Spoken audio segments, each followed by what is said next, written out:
हरे राम राम राम राम हरे हरे, हरे कृष्ण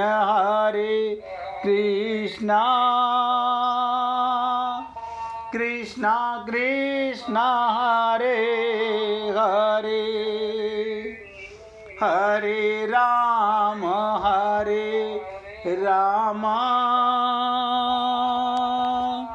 राम राम हरे हरे, हरे कृष्ण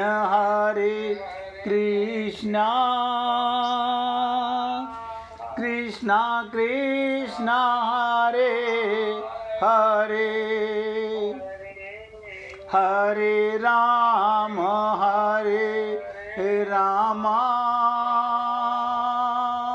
राम राम हरे हरे। सभी पुण्य आत्मा बहुत ध्यान से सुनिएगा। कल भी मैंने आपको एक कथा के माध्यम से बताने का प्रयत्न किया कि कर्म योग क्या है। 7 वर्ष का बालक पूछ रहा है गुरुजी से कि गुरुजी कर्म योग क्या है।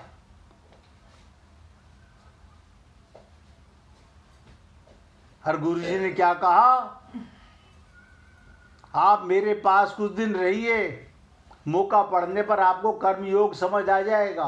और आप पर हम लोग ममता आसक्ति के चक्कर में जो कर्म कर रहे हैं उसे कर्म योग समझ रहे हैं। वो कर्म योग नहीं है। प्रत्येक कर्म भगवान के निमित्त कीजिए, प्रत्येक कर्म। ममता मोह आसक्ति जहां आई वहीं पाप, वहीं हम गिर जाते हैं, पथ भ्रष्ट हो जाते हैं। तो अर्जुन ने 38वें श्लोक में दुर्योधन आदि के युद्ध में प्रवृत्त होने, कुल क्षय के दोष, मित्र द्रोह पाप, लोभ का कारण बताया। और यहाँ भी अपने को राज्य और सुख लोभ के कारण महापाप करने का कारण बता रहा है। इससे सिद्ध होता है अर्जुन पाप के होने में लोभ को हेतु मानता है कि पाप कब होता है, जब कोई लोभ होता है। फिर भी आगे आप जब सुनेंगे तो आपके सामने नई नई चीजें आएंगी। यहां तो कौटुंबिक मोह, याद रखिएगा, ये कौटुंबिक मोह कितना बड़ा ज्ञान है हमारी खोपड़ी पर। अर्जुन युद्ध से निवृत्त होने को धर्म और युद्ध में प्रवृत्त होने को अधर्म मान रहा है।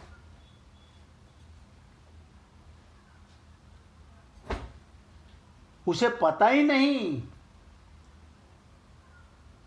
तू युद्ध नहीं कर रहा, तुझे केवल निमित्त बनाया जा रहा है। तू मारने वाला कौन? मारने वाला तो भगवान है। और तुझे क्या पता तू मारेगा या मरेगा। लेकिन व्यक्ति अपनी अज्ञानता से धर्म और अधर्म की बातें करता है, अर्थात उनकी शरीर आदि को लेकर केवल लौकिक दृष्टि है। नोट कीजिएगा, हम सब की भी यही हालत है। हमारे पास दिव्य दृष्टि तो है नहीं, हम सबके पास लौकिक दृष्टि तो है। आप देखिएगा, आईने के सामने गधा जाए, गधा नजर आता है, घोड़ा जाए, घोड़ा नजर आता है, कुत्ता जाए, कुत्ता नजर आता है, स्त्री जाए, स्त्री नजर आती है, पुरुष जाए, पुरुष नजर आ जाए। लेकिन हमारे मन रूपी आईने पर स्त्री पुरुष सारे बच्चे संसार के भगवान के बच्चे हैं। फिर यहां ये अपना है, ये पराया कैसे आता है? इसका मतलब हमारी पाप दृष्टि है। हम लोगों के पास दिव्य दृष्टि नहीं है। इसलिए वो युद्ध में स्वजनों को मारने में लोभ को कारण मानते हैं। परंतु आगे गीता का उपदेश सुनते सुनते, गीता का उपदेश सुनते सुनते यानी भगवान की वाणी अभ्यास ने कौनते, सुनते सुनते कल्याण की इच्छा जागृत हो गई। सुनते सुनते होगी, इसलिए वो कर्तव्य को छोड़कर ना करने योग्य काम में प्रवृत्त होने में कौन कारण है, ऐसा पूछते हैं। तो हे पुण्य आत्माओं, आज तक तो ऐसा ही होता आ रहा है कि आप और हम लोग यहाँ से बैरंग वापस जा रहे हैं। हमने कई बार आपसे कहा, हमारी यहाँ आंख बंद, ना कोई मम्मी, ना कोई पापा, ना कोई बेटा, ना कोई बेटी, ना कोई मकान, ना कोई दुकान, ये शरीर भी यहीं रखवा लिया जाएगा, सब टेम्परेरी है। और अंत मति सो गति, आपका ध्यान शरीर छोड़ते समय आखिरी सांस में भगवान में था, गुरु में था, तो जहाँ गुरु जाएगा वहाँ आप जाओगे। आप लोगों ने रामचरितमानस में सुना होगा कि भगवान श्री राम शबरी से पूछ रहे हैं, आप कहाँ जाना चाहते हैं, तुम्हें अपना लोक दे दूं? तो वो कहते नहीं, जहाँ मेरे गुरु गए हैं, जिस गुरु की कृपा से आज मेरे घर राम आए हैं, मैं उस गुरु के पास जाना चाहती हूँ। भगवान ने कहा, गुरु तो मेरे लोक में है। बोली ठीक है, तब मैं आपके लोक में जाने को तैयार हूँ। इसे कहते हैं शरणागति। आश्चर्य और खेद में देखिएगा, अभी आखिरी श्लोक आएगा पहले अध्याय में अर्जुन के बोलने का। अर्जुन यहाँ ये बोल के शांत हो जाएंगे। आश्चर्य और खेद में निमग्न होकर आगे के श्लोक में अपनी दलीलों का अंतिम निर्णय बताते हैं। और आप जानते हो दलीलें देना बड़ा आसान होता है, बहाने खोरी बताना बड़ा आसान होता है। और क्या कहते हैं, हे केशव, यदि अगर ये हाथों में शस्त्र अस्त्र लिए हुए धृतराष्ट्र के पक्षपाती लोग युद्ध भूमि में सामना ना करने वाले शस्त्र रहित मुझे मार भी दें, बताइए, कहता है ये जो सामने हथियार लेकर खड़े हैं, ये युद्ध भूमि में मुझे मार भी दें तो वो मेरे लिए बड़ा हितकारी होगा। अब सबको लगेगा इससे ज्यादा और क्या कर सकता है। अगला तो युद्ध करने से पहले ही सरेंडर कर रहा है, मरने को भी तैयार है। अभी गाड़ी उठा रहा था और अभी ममता मोह आसक्ति देखते के साथ ही जहाँ गुरु को और दादा को देखा वहीं ममता मोह आसक्ति आ गई। मामा को देखा, ससुरों को देखा, सालों को देखा, पोतों को देखा, बेटों को देखा, भाइयों को देखा, सारे अज्ञानता बढ़ती चली गई। आत्मा तो आप हम लोग भी हैं, लेकिन शरीर के कारण, अज्ञानता के कारण हम भटक रहे हैं। इस श्लोक में अर्जुन अपनी पूरी दलील भगवान को सुनाना चाहता है। अर्जुन कहते हैं, अगर मैं युद्ध से सर्वदा निवृत्त हो जाऊं, हमेशा के लिए हट जाऊं, तो शायद ये दुर्योधन आदि भी युद्ध से निवृत्त हो जाएंगे। मैंने हथियार डाले तो ये भी डाल देंगे। क्या मतलब, लड़ाई किसको लेके है? जमीन को लेकर के। पांडवों ने अपना आधा राज्य मांगा, दुर्योधन ने कहा मैं एक सुई की नोक जितनी जमीन भी नहीं दूंगा बिना युद्ध के। अब पांडव अगर अपने हथियार डाल दें तो युद्ध खत्म हो गया। कारण हम लोग कुछ चाहेंगे ही नहीं, लड़ेंगे भी नहीं, तो फिर ये लोग युद्ध करेंगे ही क्यों केशव? ध्यान दीजिएगा। परंतु कदाचित जोश में भरे हुए तथा हाथों में शस्त्र धारण किए हुए ये धृतराष्ट्र के पक्षपाती लोग सदा के लिए हमारे रास्ते का कांटा निकल जाए, बैरी समाप्त हो जाए, ऐसा विचार करके सामना ना करने वाले, शास्त्र कहता है शस्त्र रहित मेरे को मार भी दें। बताओ क्या बोल रहा है? अगर मेरे को मार भी दें तो उनका वह मारना मेरे लिए हितकारी ही होगा। अब किसको मार दे और कौन मार दे, ये ज्ञान हमें भी नहीं है। आप और हम लोग भी इस शरीर की जन्म को जन्म मानते हैं, शरीर की मृत्यु को मृत्यु मानते हैं,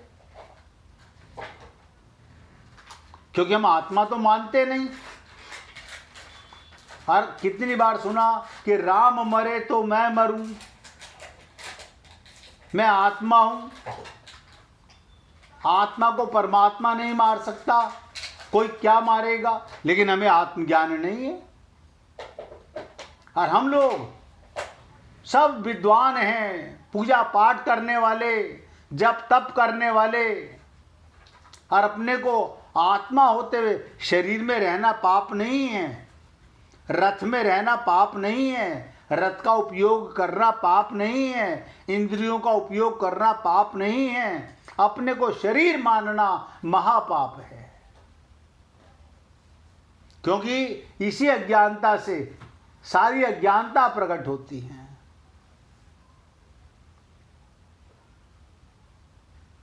और कहते हैं मैंने युद्ध में गुरुजनों को मारकर बड़ा भारी पाप करने का भी जो निश्चय किया था, उस निश्चय रूपी पाप का प्रायश्चित हो जाएगा, उस पाप से मैं शुद्ध हो जाऊंगा। यानी मेरे मन में एक बार तो आया था ना इन सबको मारने का, ये जानते हुए कि सामने मेरे गुरुजी भी हैं, मेरे दादाजी भी हैं, अगर मेरी मृत्यु भी हो गई तो भी मैं पाप से मुक्त हो जाऊंगा।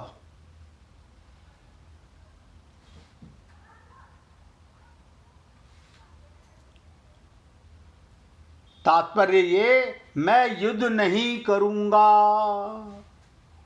तो मैं भी पाप से बचूंगा और मेरे कुल का भी नाश नहीं होगा। डिसीजन भगवान को बता रहा है, क्योंकि जानता नहीं है कि मैं कौन हूं और युद्ध करने वाला कौन है, मारने वाला कौन है, ये पता ही नहीं है। अगर ये पता हो, रावण बड़ा विद्वान था, वेद पाठी था, भगवान शंकर का शिष्य था, लेकिन काम क्रोध लोभ के कारण अहंकारी बन गया था। तो जो मनुष्य अपने लिए जिस किसी विषय का वर्णन करता है, उस विषय का उसे स्वयं पर असर पड़ता है। अर्जुन ने भी जब शोकाविष्ट होकर 28वें श्लोक से बोलना आरंभ किया, तो वे उतने शोकाविष्ट नहीं थे जितने अब शोकाविष्ट हो गए। यानी धीरे धीरे दुख, हमने तो सुना था कम होता जाता है, यहां तो बढ़ता जा रहा है। पहले अर्जुन युद्ध से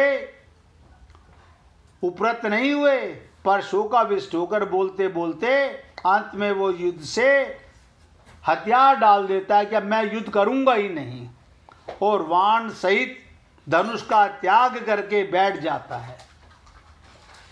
देखिएगा, जिस रथ पर भगवान विराजमान हैं उस पर हथियार डाल देना अज्ञानता की सारी सीमाएं व्यक्ति पार कर जाता है। भगवान ने सोचा अर्जुन बोलने का वेग निकल जाए। ध्यान से सुनिएगा, भगवान ने क्या सोचा, भगवान क्यों बोलने देने। भगवान ने सोचा अर्जुन के बोलने का वेग निकल जाए तो मैं बोलूँगा, अर्थात बोलने से अर्जुन का शोक बाहर आ जाए, भीतर में कोई शोक बाकी ना रहे, तभी मेरे वचनों का उस पर असर पड़ेगा।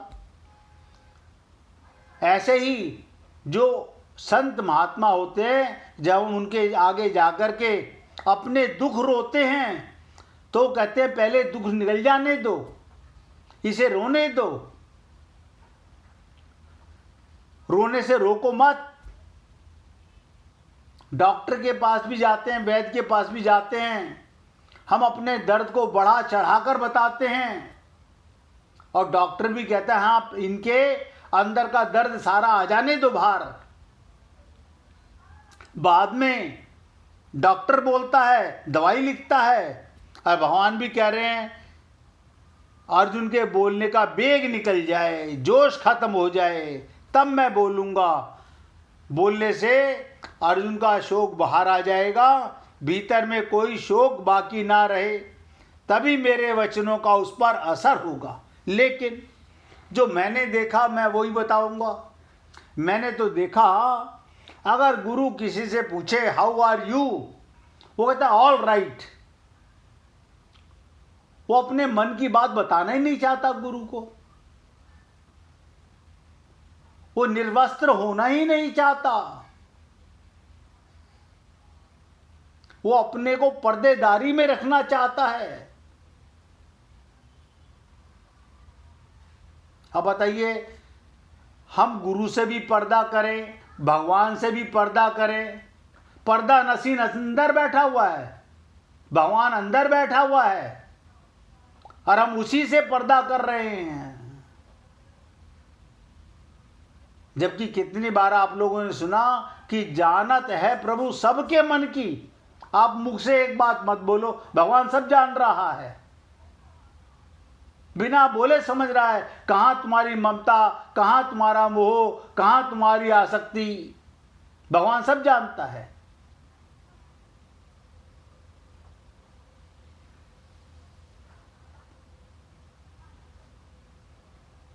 तो भगवान ने यही सोचा अर्जुन के बोलने का जोश निकल जाए तब मैं बोलूँगा, और बोलने से अर्जुन का शोक बाहर आ जाए, भीतर में कोई दुख ना रह जाए, तभी मेरे वचनों का असर होगा। हमारे ऊपर हमारे गुरु संत महात्माओं के वचनों का असर क्यों नहीं होता? क्योंकि हम अपनी कमजोरी बताना ही नहीं चाहते, हम उस पर पर्दा डाले रखते हैं। नहीं, ऑल राइट, एकदम ठीक, गीता मुझे आती है, रामायण मुझे आती है, भागवत मुझे आती है, हनुमान चालीसा मुझे आती है, पूजा मुझे आती है, पाठ मुझे आता है, मंदिर जाना मुझे आता है। फिर गुरु की क्या आवश्यकता थी? फिर तो तुम खुद ही गुरु हो। अगर तुम्हें सब आता है तो तुम तो गुरु हो, फिर संत महात्माओं की सुनने की जरूरत क्या थी? संतों के पास भोले बालक बन के जाइए। ये छल कपट छिद्र न भगवान के सामने चलता है, न गुरु के सामने चलता है। भगवान ने कहा ना, निर्मल मन जन सो मोहि पावा, मोहे छल कपट छिद्र न भावा। अब भगवान बीच में कुछ नहीं बोले। गुरु का कर्तव्य यही है, पहले सुने, समझे, उसके बाद विचार करे, फिर ज्ञान दे, समझाए कि कल्याण कहाँ है, कल्याण कहाँ है। लेकिन हम क्या चाहते हैं? जैसे डॉक्टर को हम पटा लेते हैं, डॉक्टर साहब मुझे कड़वी दवाई मत दे देना, इंजेक्शन मत लगा देना, नहीं मुझसे कड़वी दवाई नहीं खाई जाएगी। आप सोचो, अगर हम यही बातें गुरु को जाके बोलें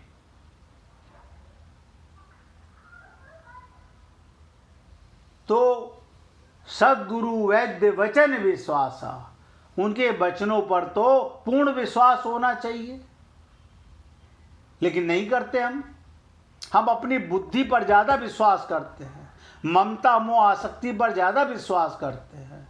इसीलिए आज तक कोई पहला जन्म थोड़ी है हमारा। आप और हम लोग लाखों बार मनुष्य शरीर में आ चुके हैं और लाखों बार हमें संत महात्मा मिल चुके हैं।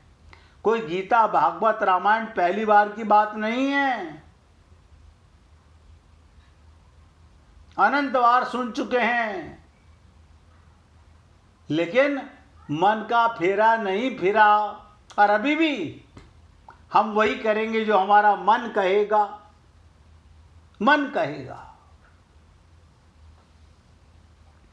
अब विशेष बात इस श्लोक पर ध्यान से सुनेंगे 1 मिनट भगवान का कीर्तन करने के बाद। रघुपति राघव राजा राम, पतित पावन